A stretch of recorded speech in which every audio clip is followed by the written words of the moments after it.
Bismillahirrahmanirrahim. Assalamualaikum warahmatullahi wabarakatuh. Perkenalkan, nama saya Adi Fitri Molina dari jurusan Hukum Ekonomi Syariah kelas C semester 4. Video ini dibuat untuk memenuhi ujian akhir semester mata kuliah Fikih Muamalah 2 yang diampu oleh Bapak Jefik Zulfikar Hafiz MH. Dalam video ini, saya akan membahas mengenai transaksi jual beli dalam sudut pandang Islam. Sebenarnya apa sih arti dari jual beli ini? Secara etimologi, jual beli itu diartikan sebagai menukar harta dengan harta. Sedangkan secara terminologi, jual beli diartikan sebagai transaksi penukaran selain dengan fasilitas dan kenikmatan. Nah, menurut Sarah, jual beli adalah pertukaran harta atas dasar suka sama suka. Lalu, gimana ya transaksi jual beli ini dalam Islam? Nah, berdagang kan merupakan sebuah seni ya dalam kehidupan dan dengan disertai kejujuran serta keadilan dalam bertransaksinya. Dalam Islam, transaksi jual beli itu banyak macamnya loh. Nah, apa aja ya macam-macamnya? Yang pertama ada murabahah. Murabahah merupakan salah satu dari banyaknya jenis jual beli dalam Islam. Kata jual beli dipakai beriringan dengan kata riba, sebagaimana terdapat dalam Quran Surat Al-Baqarah ayat 275 yang dijadikan dasar hukum bagi akad jual beli yang populer, yang dimana artinya Allah telah menghalalkan jual beli dan mengharamkan riba. Nah, akad murabahah dalam lembaga keuangan syariah adalah akad jual beli antara lembaga keuangan dengan nasabah atas suatu jenis barang tertentu dengan harga yang telah disepakati bersama. Lembaga keuangan akan mengadakan barang yang dibutuhkan dan menjualnya kepada nasabah dengan harga setelah ditambah keuntungan yang telah disepakati. Nah, murabahah dalam praktiknya di lembaga keuangan syariah, prinsipnya didasarkan pada dua elemen pokok, yaitu harga beli serta biaya yang terkait dan kesepakatan atas laba yang diperoleh oleh lembaga. Ciri dari akad murabahah dalam lembaga keuangan syariah itu, pertama, pembeli harus mengetahui tentang biaya-biaya terkait dengan harga asli barang. Batas laba harus ditetapkan dalam bentuk persentase dari harga total ditambah dengan biaya-biayanya. Yang kedua, apa yang telah dijual adalah barang yang dibayar oleh uang. Ketiga, barang yang diperjualbelikan harus ada dan dimiliki oleh penjual, dan penjual harus mampu menyerahkan barang tersebut kepada pembeli. Yang terakhir, pembayaran ditangguhkan. Apa artinya?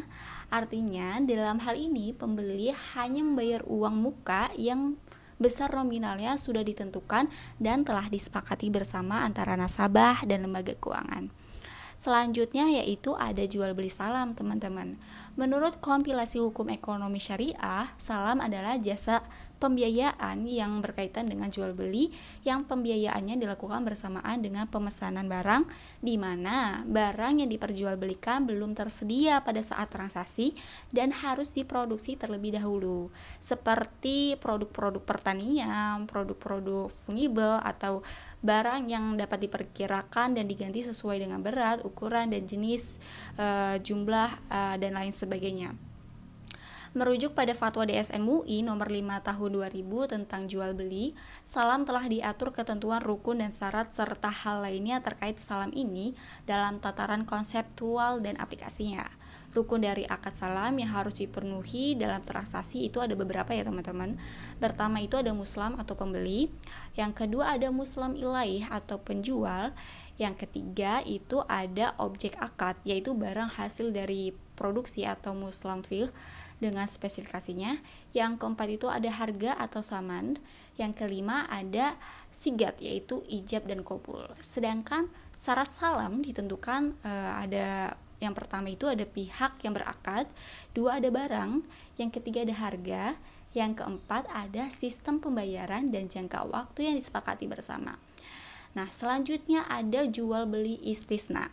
Menurut ulama fikih, istisna sama dengan jual beli salam dari segi objek pesanannya ya, yang mana sama-sama harus dipesan terlebih dahulu dengan ciri-ciri atau kriteria khusus yang dikehendaki pembeli. Perbedaannya yaitu terletak pada pembayaran pada jual beli salam diawali sekaligus, sedangkan pembayaran pada istisna dapat di awal, di tengah, dan di akhir sesuai dengan perjanjian.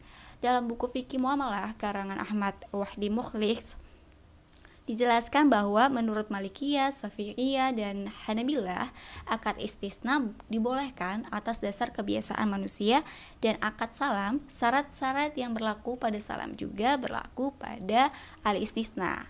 Hukum al-istisna ini adalah boleh karena dapat memberikan keringanan, kemudahan kepada setiap manusia dalam bermuamalah. Dan yang terakhir itu ada al-sarf. Apa ya al-sarf? Al-sarf adalah perjanjian jual beli satu valuta dengan valuta lainnya. Al-sarf secara bahasa diartikan sebagai mata uang yang dikeluarkan dan digunakan sebagai alat pembayaran yang sah di negara lain. Pertukaran uang yang nilainya tidak sama rata maka hukumnya haram. Syarat ini berlaku pada pertukaran uang yang satu atau sama jenis. Sedangkan pertukaran uang yang jenisnya berbeda maka diperbolehkan. Misalnya itu kayak menukar mata uang dolar Amerika dengan dolar Amerika, maka nilainya itu harus sama ya teman-teman. Namun apabila menukar mata uang dolar Amerika dengan rupiah, maka tidak disyaratkan al-tamasul. Maka dari itu tidak sah hukumnya apabila di dalam transaksi pertukaran uang terdapat kelebihan dan penundaan pembayaran, baik penundaan tersebut berasal dari satu pihak atau disepakati oleh kedua belah pihak. Syarat ini terlepas dari apakah pertukaran itu antara mata uang yang sejenis maupun mata uang yang berbeda. Kiranya seperti itu aja penjelasan mengenai transaksi jual beli dari sudut pandang Islam. Mohon maaf jika ada kekeliruan atau kesalahan dalam pengucapan. Saya akhiri. Wassalamualaikum warahmatullahi wabarakatuh.